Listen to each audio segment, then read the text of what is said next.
It's The Franklin Show, live from Franklin with America's favorite adopted pup, Franklin Delano Roosevelt Lloyd Wright Sinatra Seltzer, and his friend and favorite Franklin dog adopter, Michael Seltzer.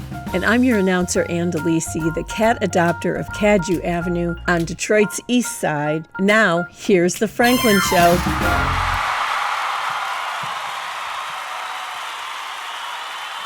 Hey, thank you to my fabulous band. God, you guys are great.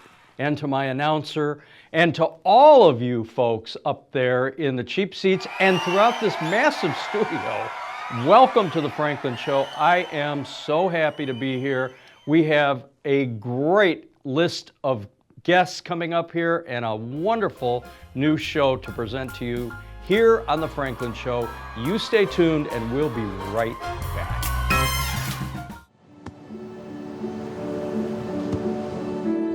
I don't remember how it started. Go to that.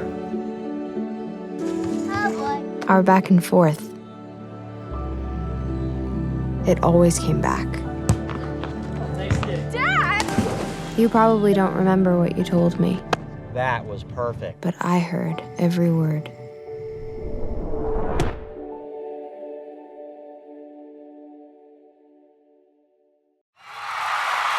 Welcome back, everybody. I am so excited about my next guest. He is a major member of the musical community, an icon, and a native of Oak Park, Michigan. Ladies and gentlemen, the legendary Don Was. Hey, Michael, how are you, man? Well, you know what? Here's the irony of this. We find ourselves here in the same state Yes. and in the same proximity to one another, but True. because my son overscheduled you and your time, you have to be virtual instead of right here in my glorious studio with this fabulous audience.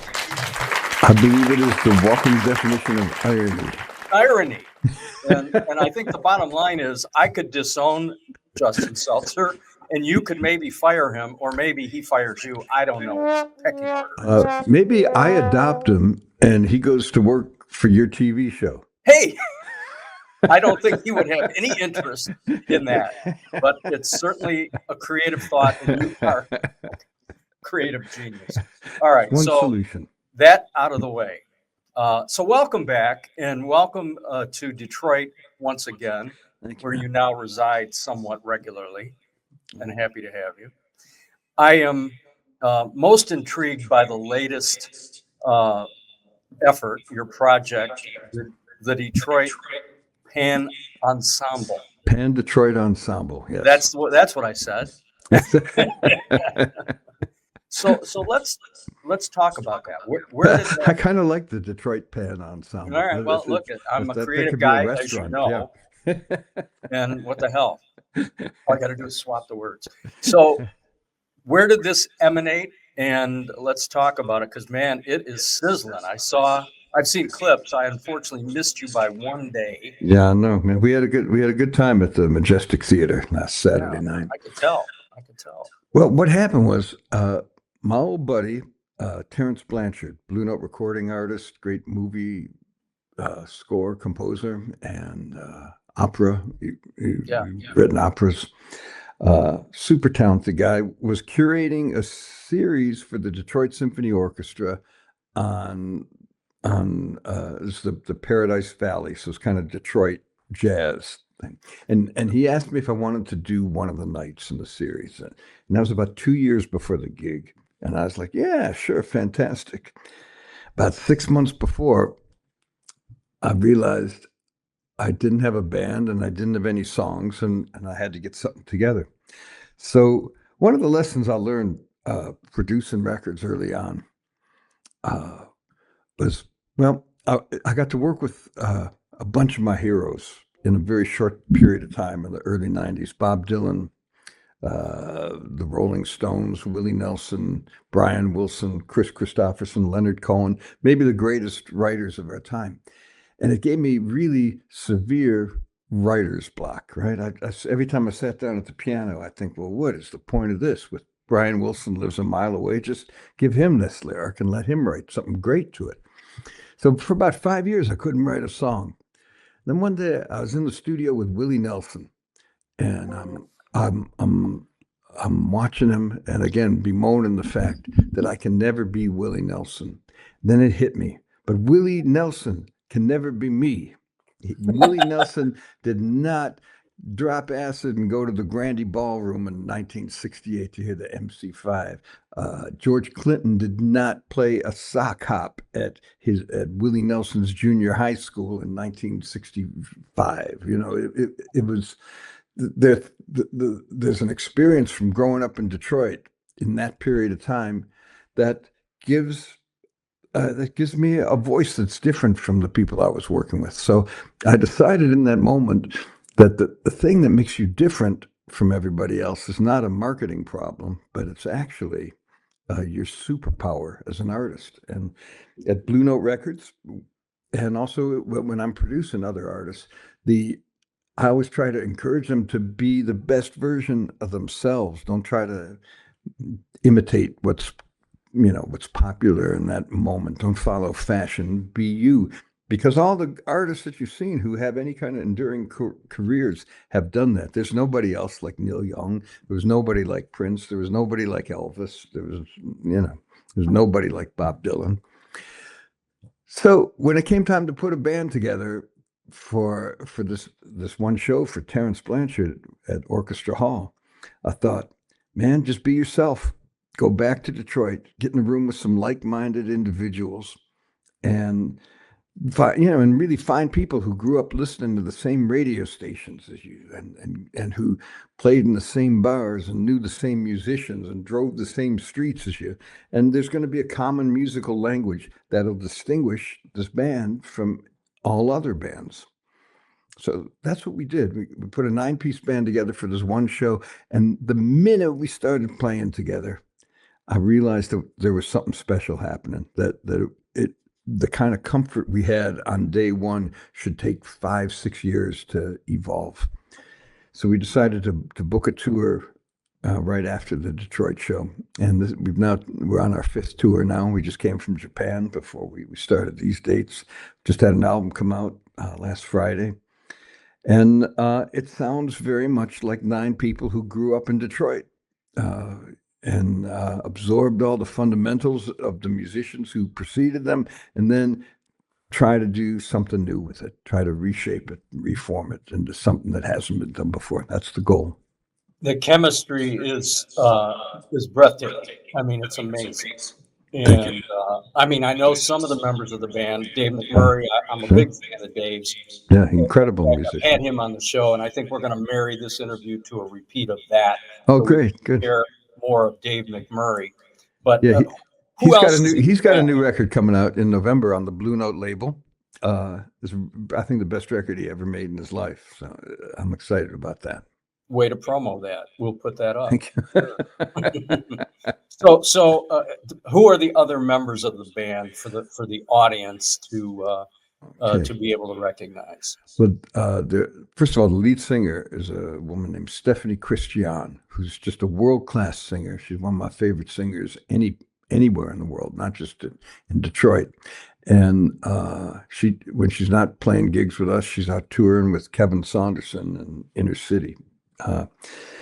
And we have a 3-piece horn section. We got Dave McMurray, Blue Note recording artist, who's recorded with the Rolling Stones and Bob Dylan and the B-52s and toured with all kinds of folks. We've got a trumpet player named John Douglas, who toured with Betty LaVette and the Four Tops and the Temptations, and an incredible trombone player who does our horn arrangements as well, Professor Vincent Chandler, who played with Joe Henderson and Roy Hargrove and is the head of the Jazz Studies program at Wayne State University. Then we have Mahindi Masai on percussion, and Jeff Kennedy on the drums, 2 incredible musicians. Luis Resto is the keyboard player. He's probably best known to music fans as Eminem's collaborator. He co-wrote and co-produced a lot of songs, including Lose Yourself, for which he won an Oscar, and he got up to accept the Oscar wearing a Detroit Pistons jersey underneath his suit jacket. first. That's a first in the history of the Oscars. And the guitar player is a guy named Wayne Gerard, great musician who played with Patti Smith and Stanley Clarke, a whole bunch of folks. And I play bass. That is quite a package of talent, I'll tell you. It really is. It's a thrill to play And with him every night too. and the vocalist, man, she is mesmerizing. Yeah, She's just fantastic. Yeah. so, but she does not have a Detroit background. No, everyone's from Detroit. Everyone is okay. from Detroit and lives in Detroit still. Okay, all right. Yeah. No, it's a great ensemble, and Thank and you. you guys are killing. And the new album is out now and available everywhere fine records are sold. And of This is course, true. yeah. It's called Groove in the Face of Adversity, and it's released on Mack Avenue Records, which is a jazz label steeped in Detroit tradition. In fact, the cover of the record, which I should have so I could hold up, but I don't. It'll be on the screen, Don. I got it. All right, good. So the cover of the record is a picture taken in 1959 of Joe's Record Shop on Hastings Street, actually at the corner of Hastings Street and Mack Avenue. And to me, Joe's Record Store really epitomizes the essence of Detroit music. He had a little studio in the back. He recorded John Lee Hooker back there. He recorded Aretha Franklin's first recordings there, and he ran a record label that released Aretha's father, Reverend C.L. Franklin. They would release his sermons every week, and it was just a store where people hung out. Berry Gordy used to come in there, and it was thriving and jumping on Hastings Street until it was destroyed to make a freeway on-ramp during the urban renewal in the early 60s. But we've superimposed a picture of the band onto that black and white photo of Joe's Record Store because I feel like, metaphorically speaking, we're hanging out there musically in basking in the essence of that Detroit sound. I think everything that came subsequent to those days in Detroit music is rooted in John Lee Hooker and what went on in Joe Von Battle's record store. Everything from Mitch Ryder to the MC5 to the Stooges to Donald Byrd to George Clinton to the White Stripes. They're all descendants of the goings on at Joe's Record Store. Yeah, tremendous symbolism there. That's for sure. Yeah. I mean, so let me ask you this about you mentioned John Lee Hooker, which is one of my favorite artists, and whenever I'm talking to our friend Sir Van Morrison, he recognizes me as the Detroit boy and always wants to talk about John Lee Hooker. Did you ever have the pleasure of playing with him? I did one time, and I got to hang out with him a few times with Bonnie Raitt. Bonnie Raitt was great friends with him, so spent a couple nights hanging with John Lee Hooker and admired him tremendously. And he knew I was from Detroit, and it meant something to him. But I liked that even though he eventually moved from Detroit, that he felt Detroit in his heart always and had a soft spot for it. Yeah, I think that's true for most of us, right? I mean, regardless of where we go, we always still have a soft spot. Right. So such a great musical town, such a great community. And you've been such a big part of it, man. I got to tell you, your annual All-Star Review is legendary. Everybody loves that. And it's a fun night. Right, which is great. You convinced Gemma this is a place that she needs to be, and I guess she loves it too. She loves it here. Yeah, we got a nice place. I'm 20 minutes from WDET, where I do a weekly show every Friday night. Yeah, and I do it from wherever I am in the world. If I'm on tour, we'll be in Saxapahaw, North Carolina this Friday night. Then I got a little box that it makes the sound really good. The Comrex box, so it sounds like Ann and I are in the same room, and we're on Zoom just like this, looking at each other while we do the show. And we can pretty much do it from anywhere. I mean, the technology is amazing. I do the same thing because I'm here in my Bloomfield Hills studio right now, Right? but many of my shows are being done elsewhere from wherever I happen to be, and because Right. my guests are wherever they are. You know, we can't Exactly have right. everybody in the Yeah. studio, Yeah. even in the close proximity that we are to each other right now. Yeah. Yeah. All right, so what's next after this? Now I know the tour is wrapping up. What's going to happen? Let's see. After we finish this, I'm trying to think of what's coming up next. I got something. Well, first of all, I worked with your son Justin at Blue Note Records, so that's always happening. Right. You never get a day off from that. And there's Will you give him my best, please, when I you see will. him? I'm going to see him in 10 minutes. His mom And just came back from there, but I don't see him as often as she does. yeah, no, he enjoyed his trip here. He brought Sam here for the first time. That's He right. got to see a Lions game He sure did. He sure did. and I think he got him some Buddy's pizza and In a Lafayette, Coney Island, but he that was would it. not try the chili. Did Justin tell you that? He wouldn't try the chili. I was very upset with the young man. Well, he'll grow into it. Don't worry. I hope. Don't worry. It's just a phase. All right, so but once this tour ends, What's next for do you have the? a follow-up plan yet, or is that Yeah. still? Oh, yeah. No, we got 6 weeks of shows starting in January. That Cool. actually start. We're going to kick it off, warming up at the Blue Llama in Ann Arbor. We're going to play 4 shows there in 2 nights, and Wow. and then we'll be ready to go for 6 weeks. And we're going to be playing stuff from our new album. Plus, we're going to play the Grateful Dead's Blues for Allah album in its entirety, Yeah. Motor saw- City style. Yeah. I saw a clip of that this Yeah. morning on Insta. We're going to pop that in here, I'm Oh, sure. nice. Good. Yeah.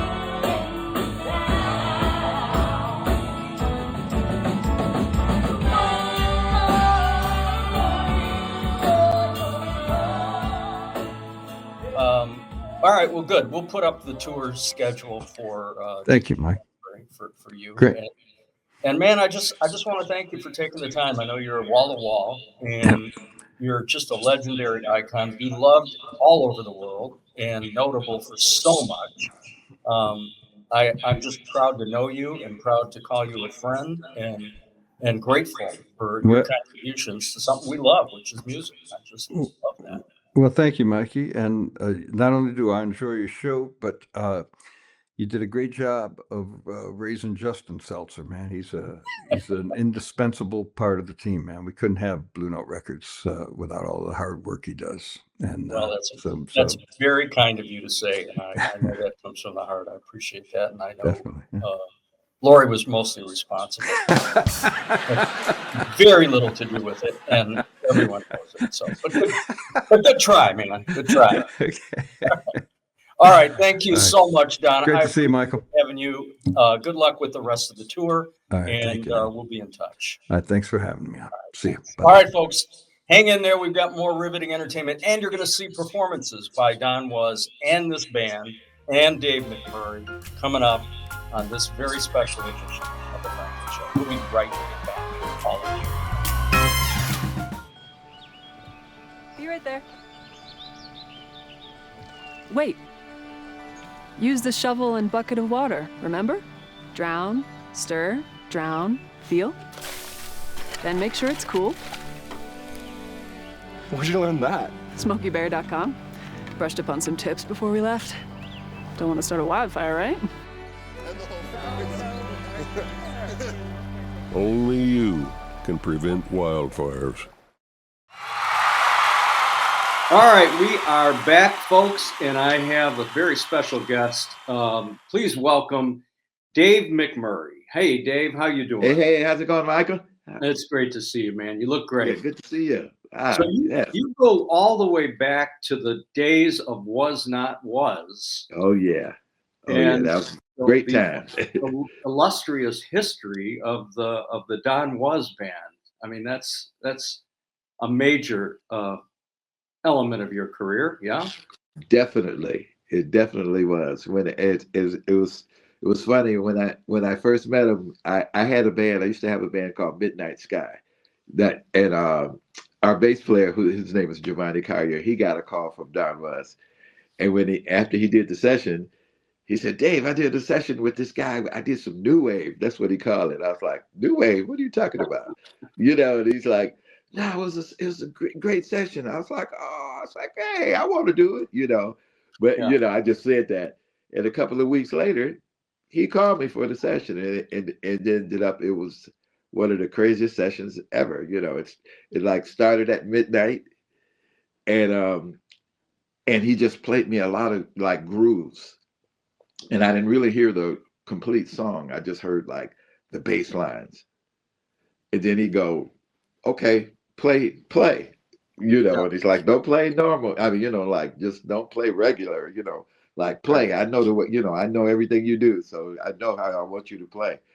And then it was just a great session, that went all night. But I didn't really hear the whole songs until much later. So And you when I heard them, recorded I, that song all night long? yeah, Was we that was recorded. Yeah, we just would go from song to song. He just, yeah. okay, I got this other one, and then it'd be, go now. It was like all the music on the first record, but not, I didn't hear the titles. I just playing. It was just like fun session. We just were just hanging out. That was his time to Yeah. work, so he worked like midnight every night. And then you were touring with the band for how long? From that point on, it was like various versions of the band. It's like because once we recorded and I finally heard everything, and I finally I met Sweet Pea, I met everybody, Oh, and God. then it was like, okay, we're gonna put a band together, and it was, I mean, what is the band gonna be? So it's like the first few gigs we did, they were different aggregations, different versions of the band, but it was always me and Louis Resto was always there, and I was there. Randy Jacobs, And you we had spent, our you, core members. yeah, and you spent how many years away from Detroit? Were you based in LA at that point? No, we're based in Detroit. We were playing out of a studio called Sound Suite Studios, which was on Puritan and Lauder. Yeah. And I mean, it's not there anymore, but I mean, that was like the base of operation. So that we started, and then groups started to come to Detroit. Like as we got a little more notoriety, and Don got a little more notoriety, and we definitely had more of a presence over in London. Groups would come over to Detroit to get produced, and they would want the Detroit sound. So it was definitely based out of Detroit. Everything. Don hadn't even moved to LA or any of that yet. Right. Well, fast forward to the present. You're out touring with Don and the Pan Detroit. What's it called? Pan Detroit Ensemble. Ensemble. Yes. Right. Yeah. Yes. Saw you guys perform recently, and it's killer stuff. Oh, And it's a very cool group. and you've been doing solo work for years, and you're on the Blue Note label. Yeah. Yes. What's That's been a great situation for me. What's the latest release? What's the latest Blue Note release? Well, I'm finishing up the latest song, latest record now for well, I'm not even sure when it's coming out, but I know in the spring. But this is my fourth one for the label, so I'm very excited about it. I'll ask my got son. He'll be able to tell us when it's Oh yeah, coming. yeah, he'll have all the details. Believe me, he will. All right. He's putting the details together, probably. Yeah. I have seen you perform solo live, and you're mesmerizing to watch. You're just dynamic on that sax. And big shout out to Deanne Forbes. I've known Deanne yes, years. definitely. Your manager, former ad person, and I appreciate you taking the time to come out. We're going to show a clip of you with Betty Levette wailing on your sax, and I'll let the audience know what the name of the new album and the potential release date as soon as I find out. Great. Well, that sounds good. Hey, I appreciate it too, Michael. This is fun. We appreciate having you on the Franklin Show. It's some of my favorite Detroit artists, and it's a real special show. And you're a special artist. So thank you, Dave McMurray, for joining me today. Thanks a lot. So hey, I'll see you somewhere at one of these gigs soon. You betcha. You betcha. Okay, you take care of yourself and travel safe. Okay, have a great day now. Here's Okay. Dave McMurray, ladies and gentlemen.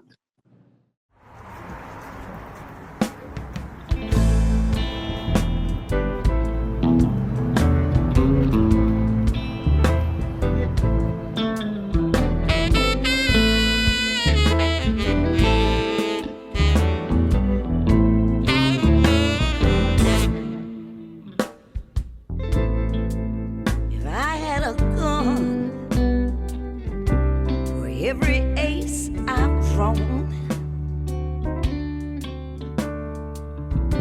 I could arm a town the size of Abilene.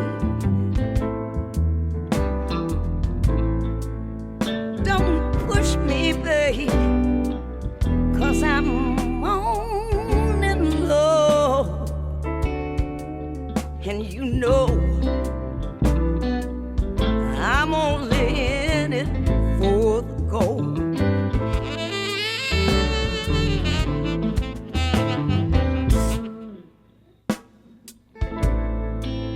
All I'm asking for is 10 gold dollars, and I could pay you back with just one good hand.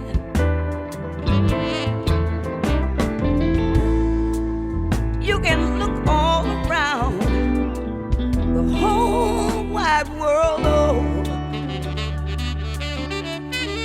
but I'll bet you'll never find another honest man.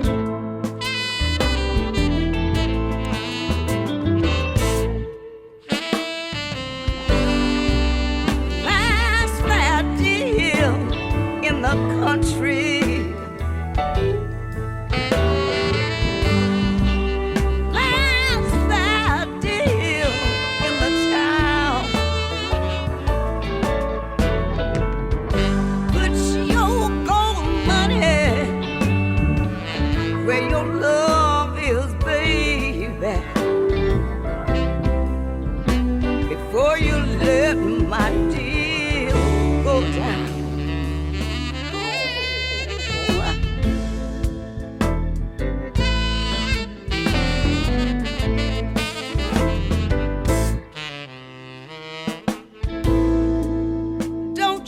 Push me, babe,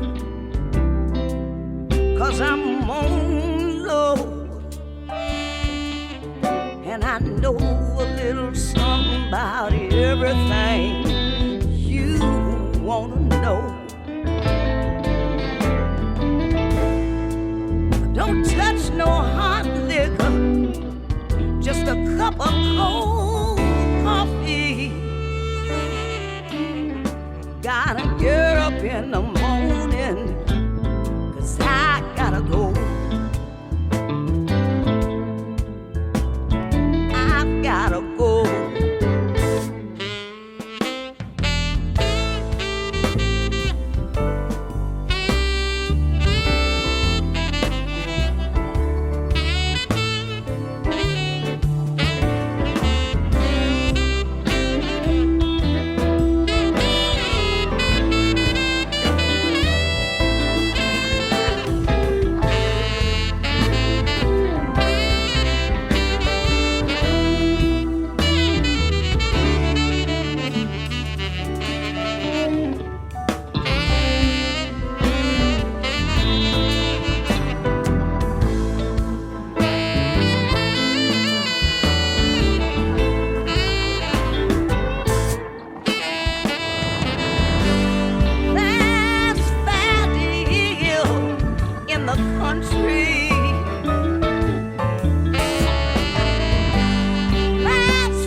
dragon and drinking that red wine.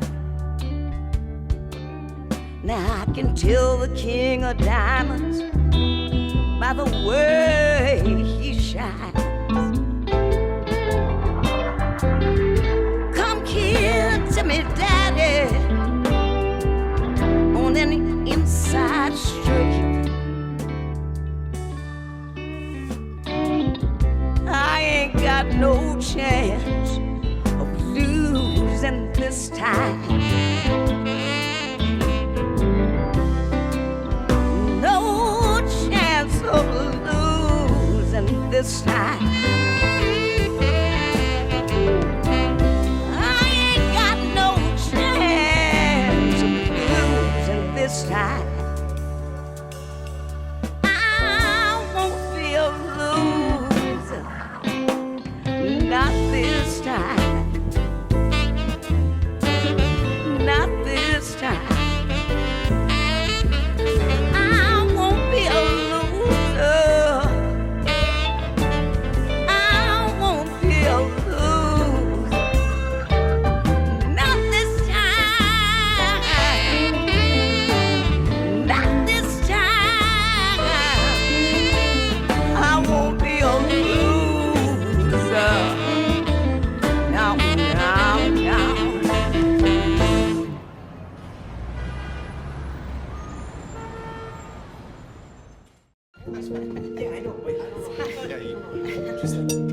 Look at that. It's so sad.